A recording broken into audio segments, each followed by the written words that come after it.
Baik, Assalamualaikum warahmatullahi wabarakatuh teman-teman.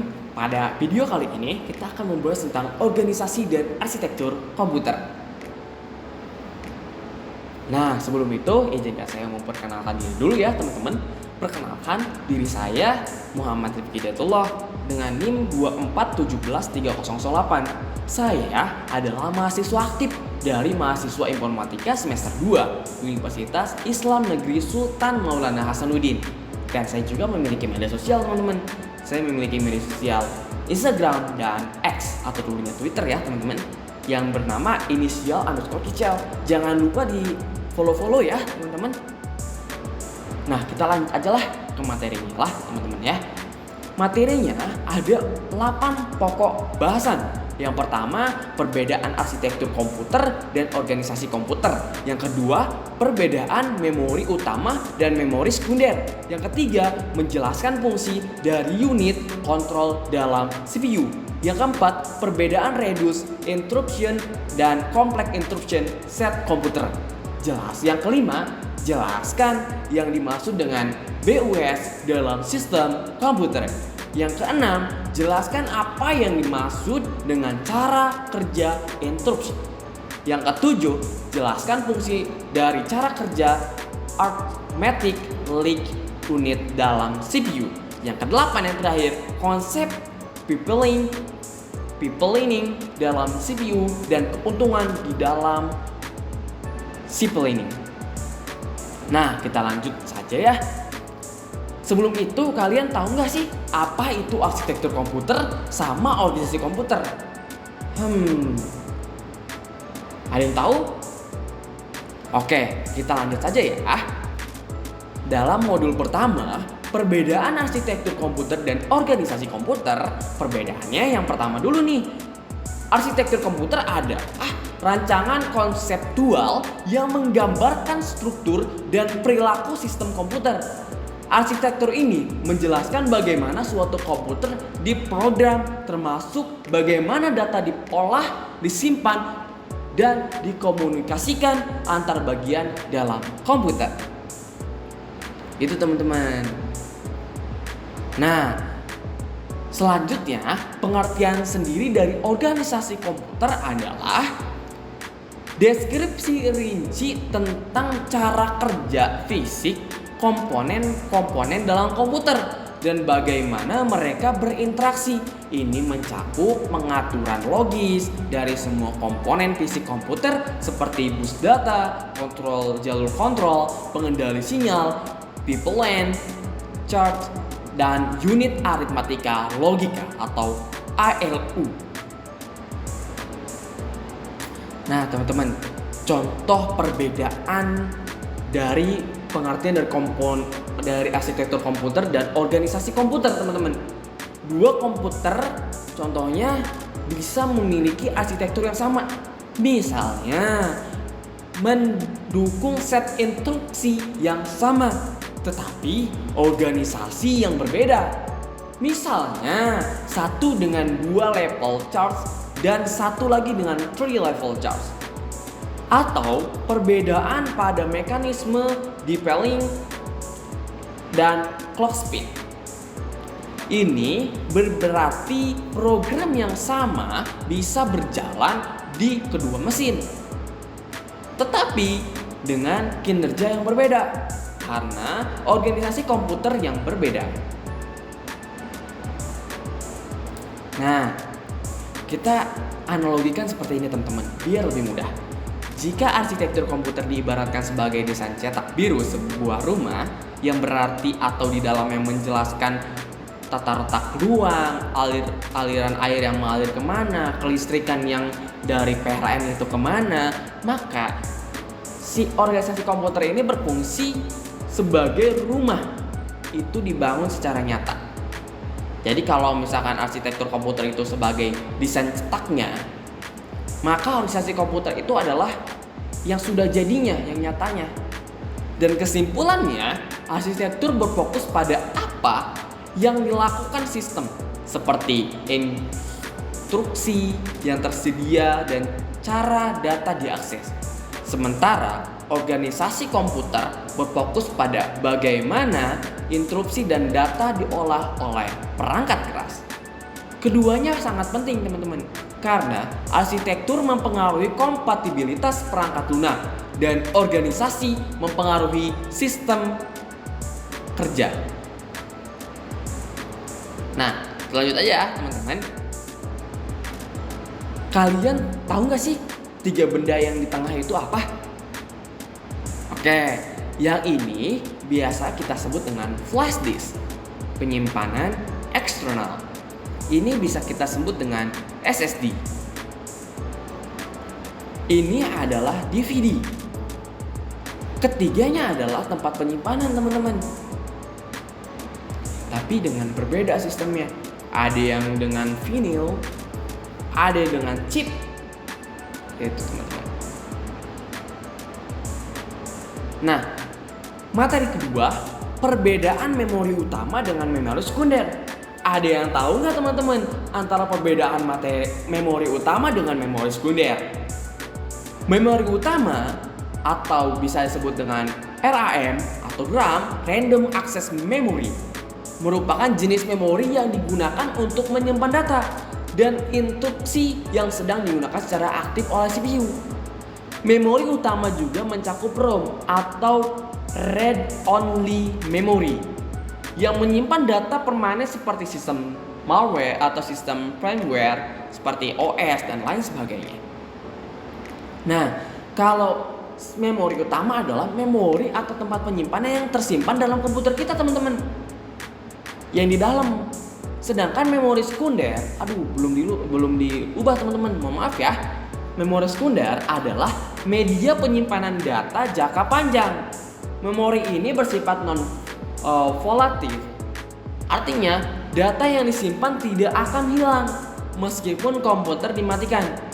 Contoh dari memori sekunder termasuk hard disk drive atau HDD, solid state drive atau SSD, atau optical disk atau CD, atau juga DVD, dan flash disk.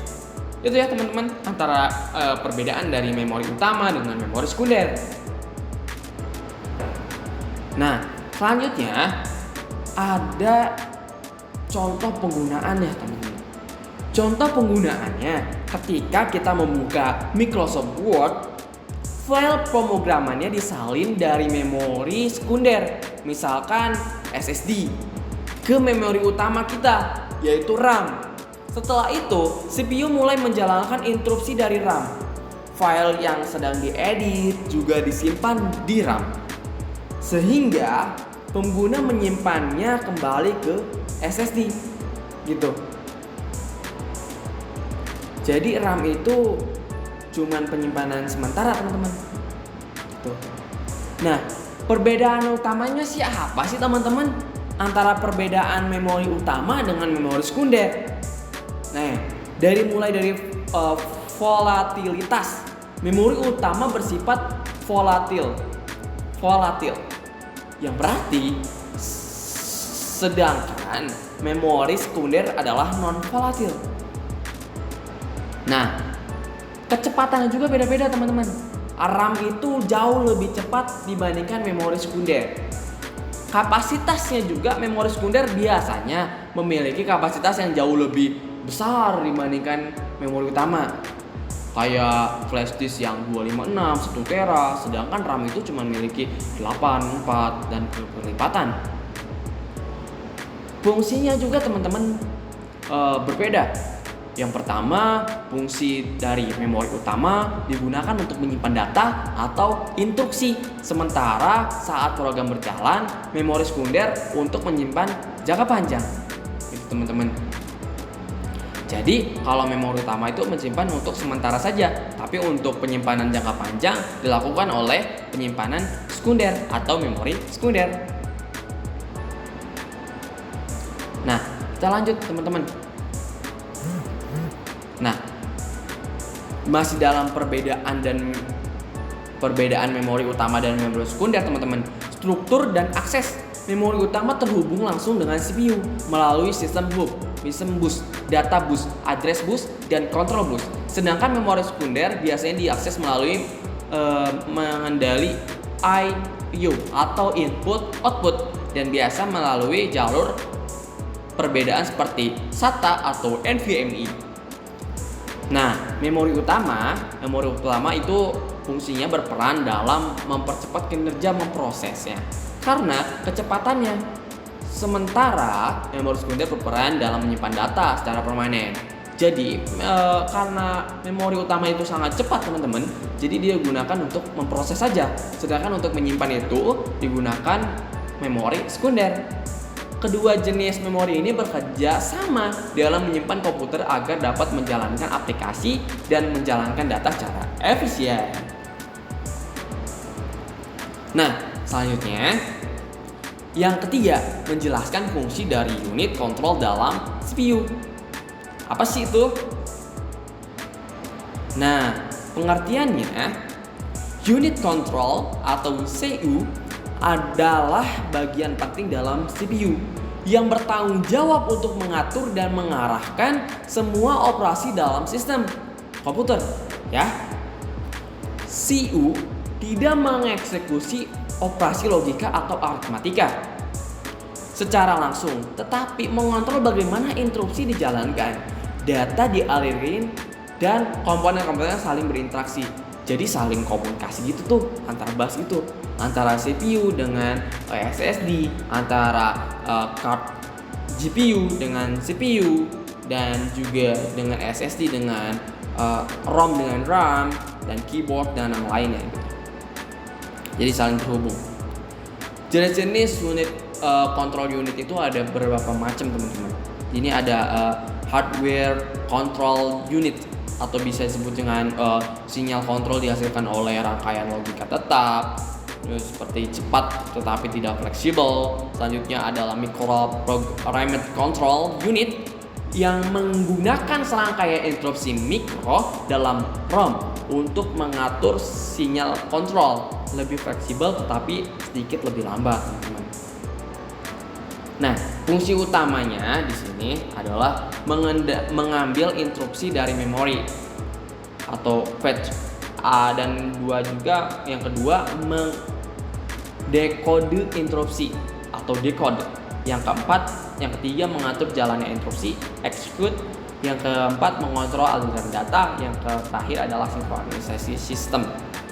Jadi kesimpulannya dari semua arti dari unit control, jenis control, fungsi utama adalah unit control adalah pusat kendali dalam CPU.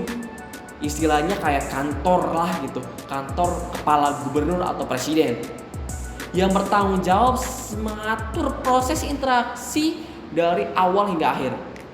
Jadi kayak presiden mengatur tata negara atau suatu sistem, sama seperti CU atau unit control. Tanpa CU atau control unit, CPU tidak akan bisa menjalankan program dengan struktur atau sinkron. Jadi acak-acakan tuh kalau nggak ada pemimpin, ya nggak? Nah, yang keempat, perbedaan reduced instruction dan complex instruction set computer. Apa sih itu? Wah, asing banget ya.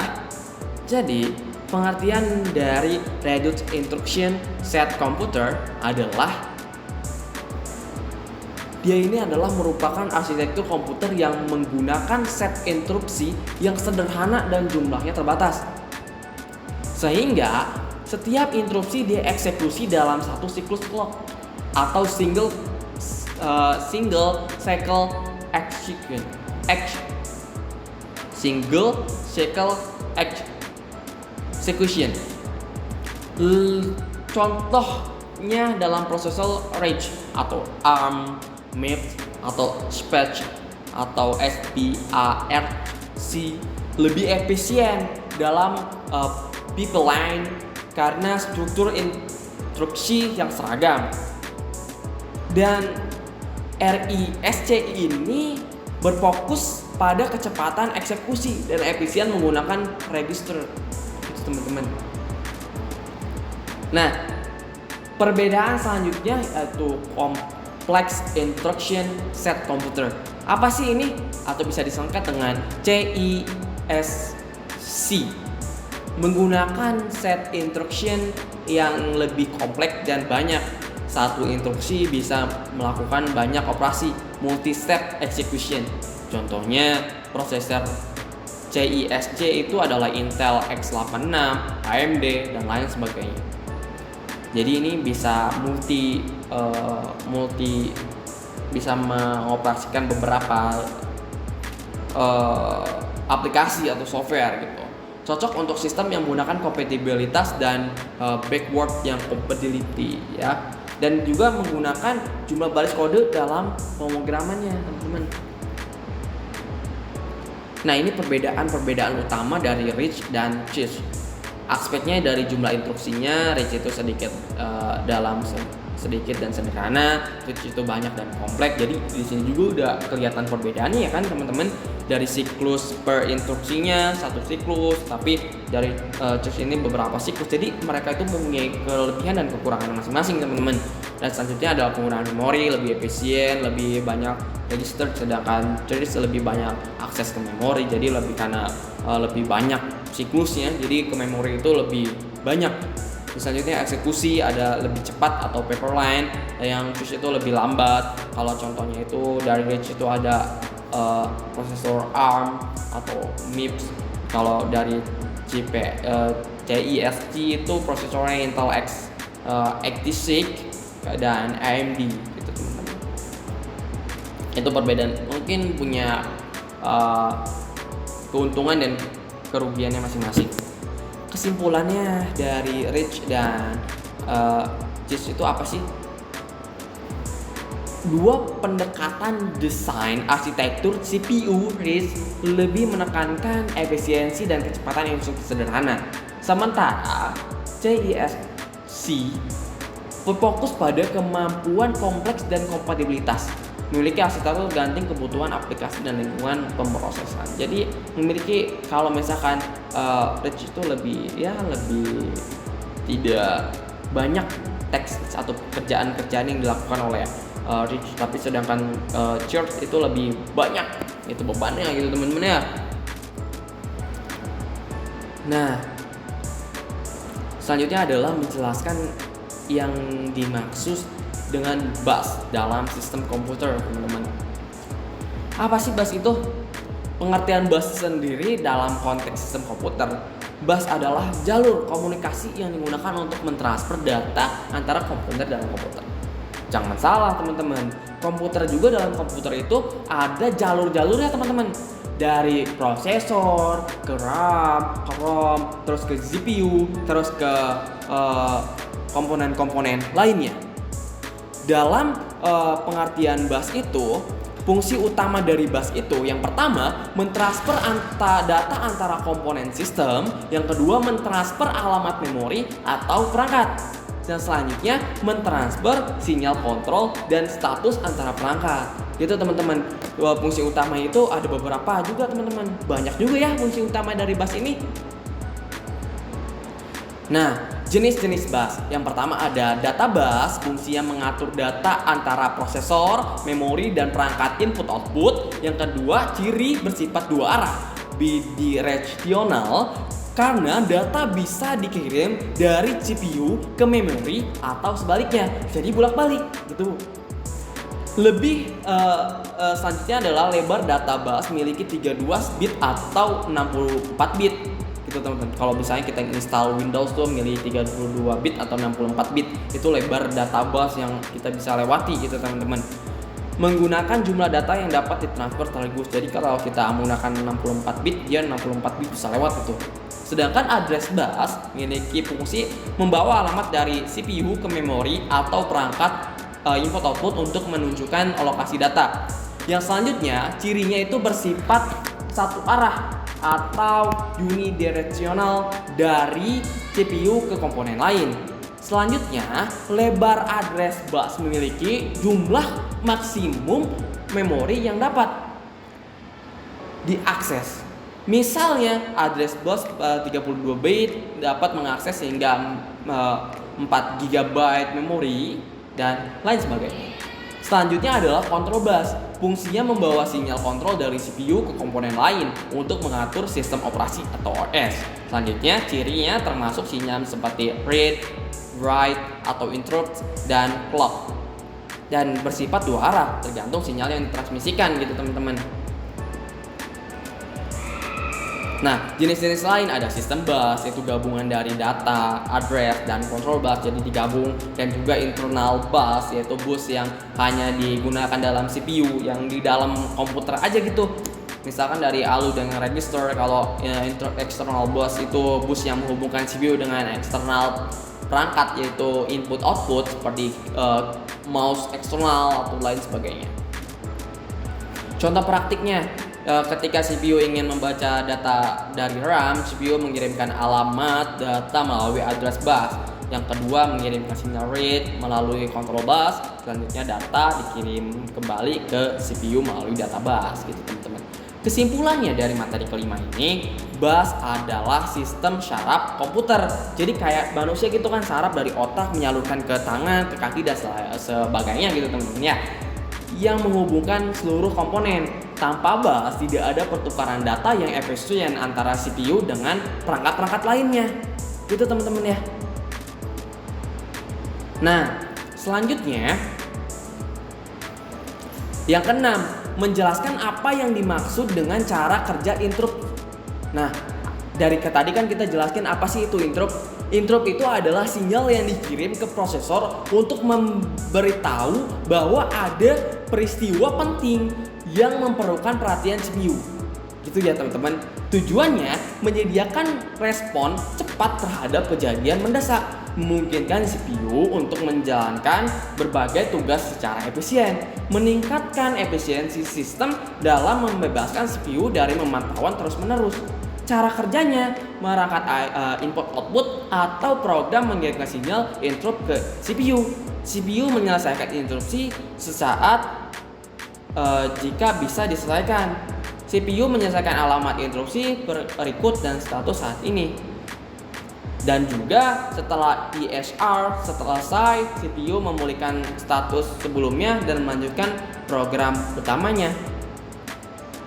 Klasifikasi interupsi ada berdasarkan asalnya, berdasarkan sifatnya, berdasarkan waktu kejadiannya.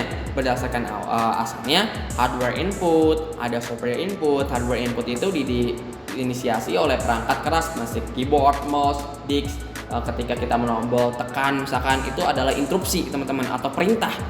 Software memberikan interupsi diinisiasi oleh perangkat lunak seperti in dalam bahasa assembly. Ya, selanjutnya berdasarkan sifatnya, maximum interupsi dapat ditunda atau diabaikan oleh CPU. Jadi adalah nanti dulu gitu ya, atau dalam arti kitanya gitu.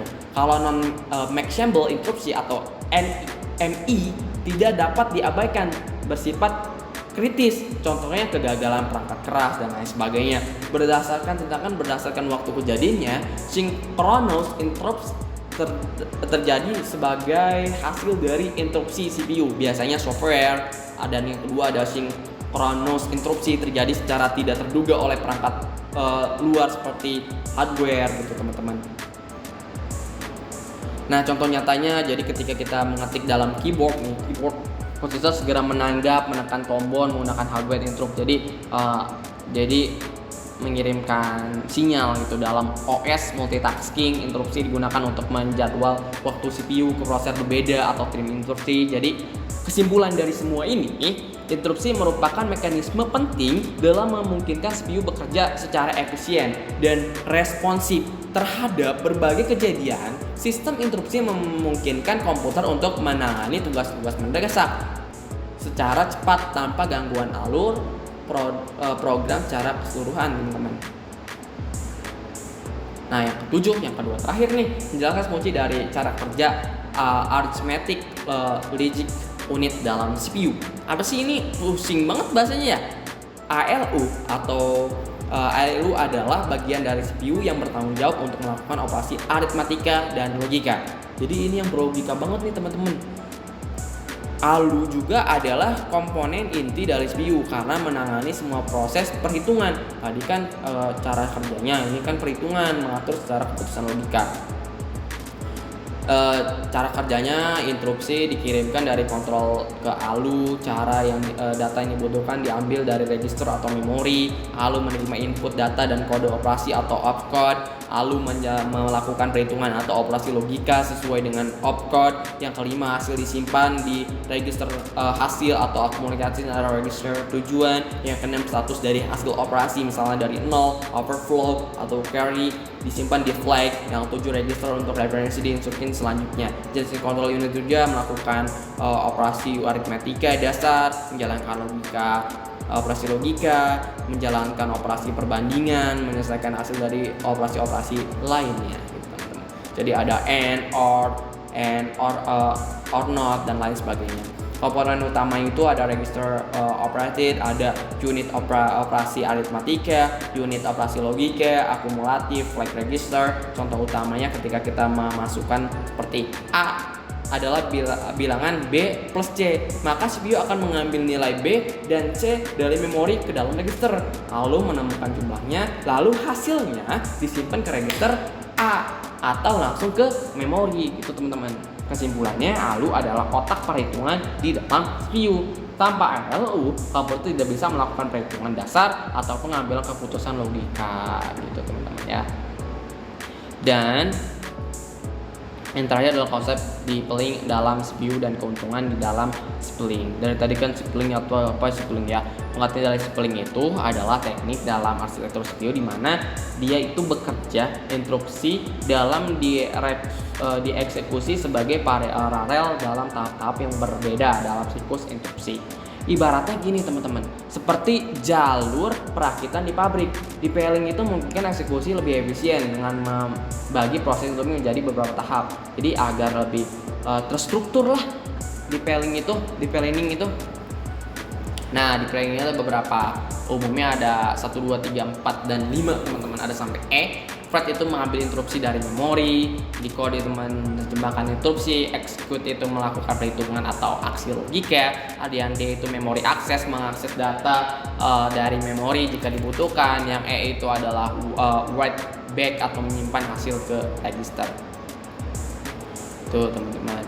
Keuntungannya meningkatkan kerja CPU, banyak interupsi dieksekusi secara paralel, mengurangi waktu eksekusi, jadi lebih terefisiensi memanfaatkan sumber daya CPU lebih tinggi. Kesimpulannya di planning itu adalah teknik krusial dalam CPU modern untuk meningkatkan kecepatan eksekusi program dengan memanfaatkan eksekusi paralel antara tahap instruksi, walaupun dalam menghadapinya tantangan teknis di planning terbukti sangat meningkatkan efisiensi dan performa GPU. Gitu teman-teman. Terima kasih untuk telah menonton video ini walaupun panjang dan saya cepat banget menerangkannya. Terima kasih untuk semuanya yang sudah menonton. See you next time.